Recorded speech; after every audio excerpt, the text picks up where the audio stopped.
His father was a famous chief, Chief White Thunder of the Lakota people, and he refused to write at the school. Then he said, I'm just going to hide out. He ran away. He got on a train and went west. And then ultimately, when he was brought back, he went on a 2-month hunger strike.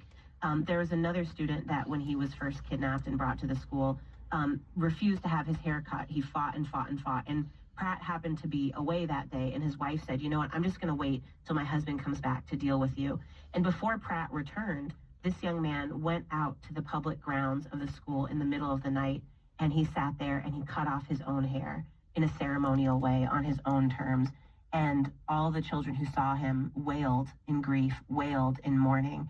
And so these were these moments, these acts of resistance where children were saying, I am still here, I am still a person, I have agency, and you're not going to treat me just any old way.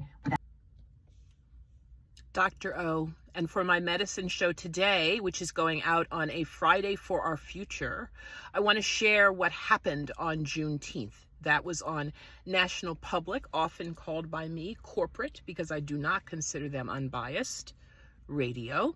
But it was a story about Carlyle, and it was a story about Indigenous people's rights, and it was a story about rising resistance that allowed the children to access their own grief. I only shared a little tiny bit of it. I will link you to the full story so that you can listen yourself. My mission, which I have chosen to accept, is to help everybody stay conscious of the fact that we've gone beyond the collapse the systems.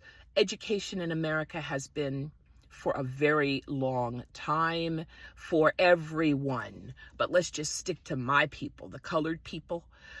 I want to switch to a good story. The school that I went to, a private school, was started as a resistance movement. It was 2 white families, 2 white adjacent families defined by me as what Jews are in this country, and a black family. All of them in the early 60s wanted to, or maybe late 50s, wanted to play nicely together, homeschooling up a notch in a state where that was illegal for them to all go to the same school. That school in the 70s and the 80s was, no, 60s and 70s was where I went off and on. It's where Michelle and Barack Obama considered sending their daughters. The reputation of the school was the first truly integrated school in Washington, D.C. By the time I was there, it was all the white liberals and all of us token folks who were upwardly mobile and wanted to be a meritocratic part of a system playing nicely together. More later.